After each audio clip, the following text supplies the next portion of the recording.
Welcome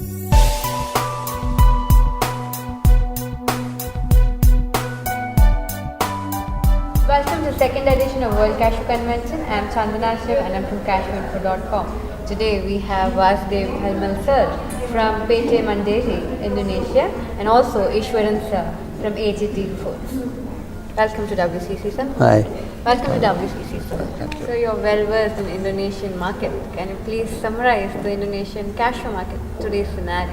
Well, as far as everybody know that Indonesia has got a very good quality, though the quantity compared to Africa it's not much, but quality wise I think Mr. Easwaran would be well to say what it is.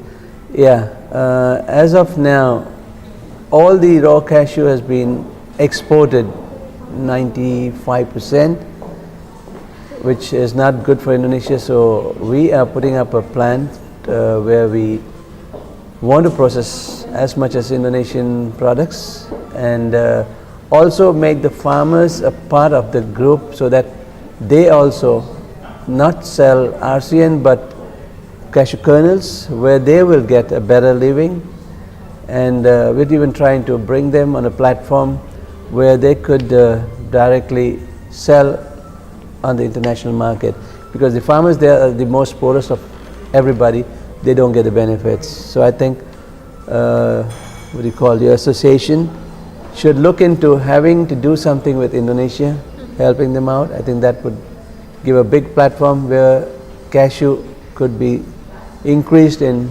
production more and more. That's it. And the quality of Indonesia?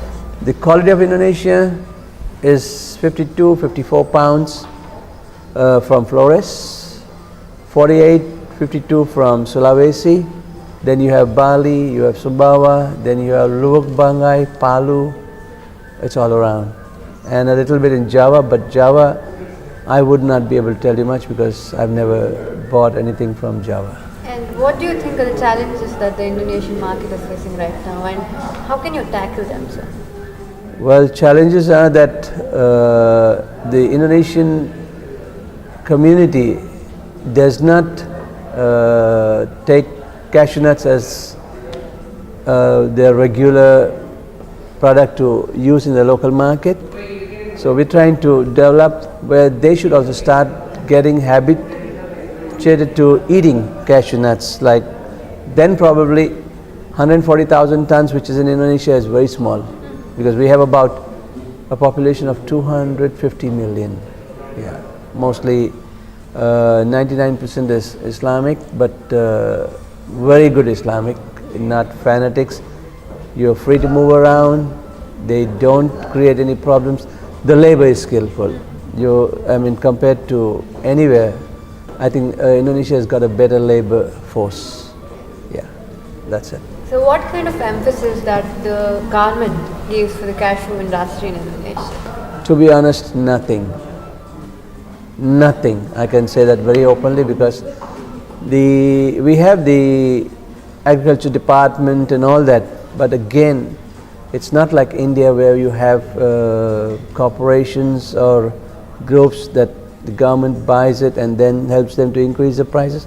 No, Indonesia is different. It's not like that.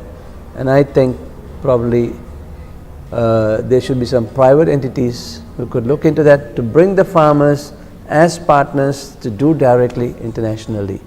Then I'm sure the Indonesian farmers would be more happy to increase the productions, work hard and make it more better. As of now, it's a wild bush. They just pluck it and sell, that's it. It's like the tree near to their house, that's it. Yeah, it's a bush thing. And what about the anticipated production this year, and how's the weather so far?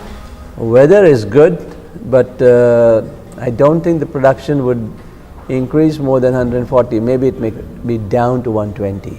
Yeah. And can you please elaborate about your company and its presence in Indonesia?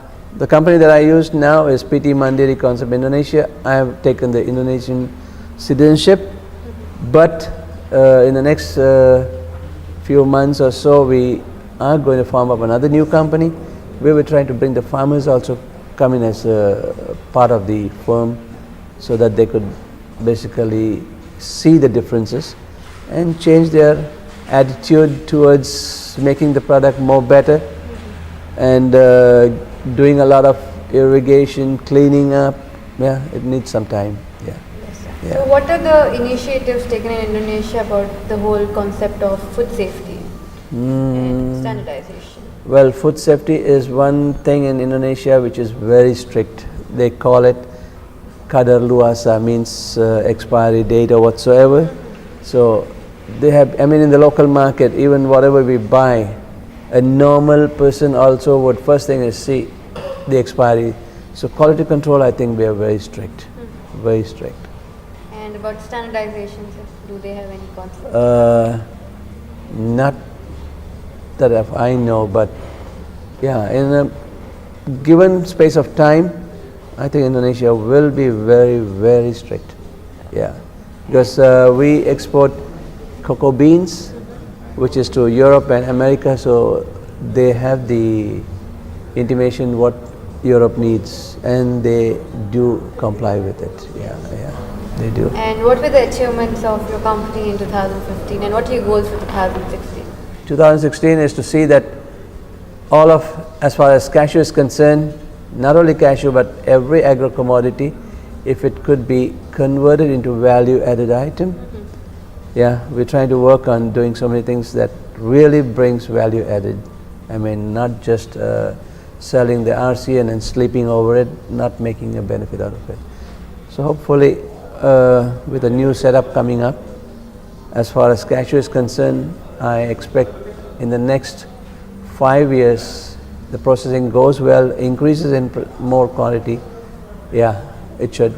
Also, the firm that we want to put in is we're trying to put handicapped laborers who at the moment, because of their handicappedness, they don't get a job.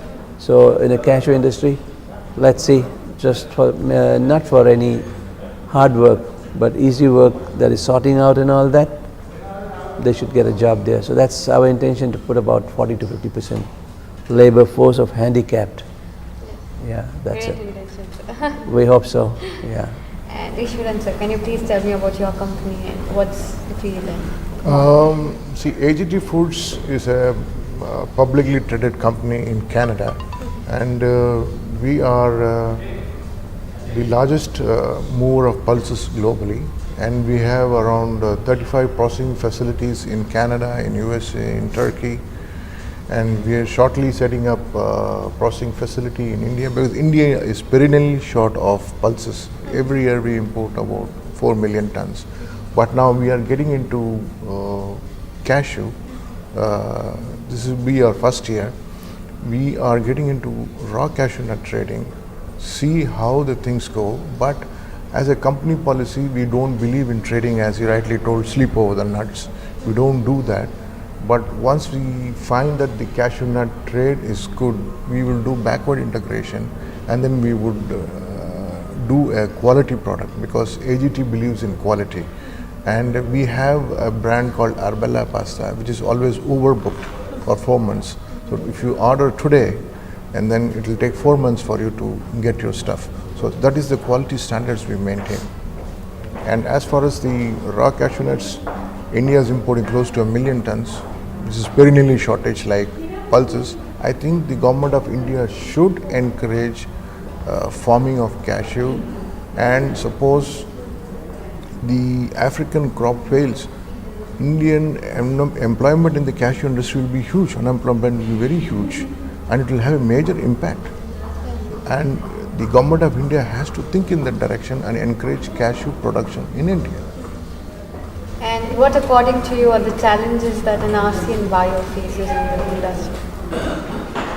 Challenges is what the quality, what nuts, what count they tell, and what comes down here is always a challenge. Moisture is a challenge, and India, I find personally, is the Indian traders, especially the small time traders who buy 5 containers, 10 containers, 15 containers, they give a deposit to the buyer abroad, and when the market goes down, they run away from the market, forfeiting the deposit.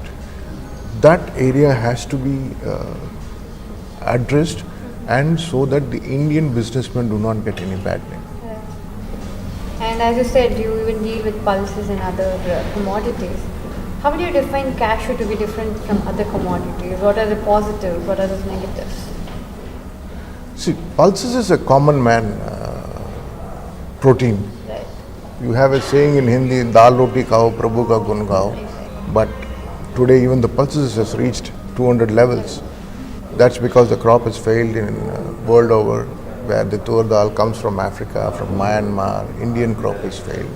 But cashew is seen as a status nut, A luxurious nut. On the lower strata of the ladder. Above that is the almonds, and then pistachio comes. But cashew, I have seen the last 5 years, the Indian exports of cashew has come down. The consumption is more here because the buying power has risen in India. So more and more imports are taking place. So, but the government is not proactive in encouraging the cashew production in India, and because there is huge employment opportunities are there, huge labor force is involved, and if the crop fails in Africa, for God's sake, then we are finished. And then you can see the cashew prices going 4 times up. Right. And most of the traders, the small time traders, they do a lot of punting. So they, okay, today it is 1200, so let's buy 1300. And those are the traders who run away from the market when the prices fall down, thereby creating a bad name for the Indian buyers. So how can you tackle that problem? I saw a presentation yesterday in the convention. Yes. One gentleman was doing a convention on the UCP documentation. That has to be strictly implemented. If that is implemented, I think the default cases would come down dramatically. But I'm really surprised that Vietnam has overtaken India in kernel exports and kernel production. And India was ruling the kernel production for so many decades, and it is a shock and it's a shame to us that we Indians are not concentrating on that area. And what are the achievements of AGT Foods in 2015? Goals for 2016? See, AGT Foods believes in quality, always, it's only quality, quality, quality.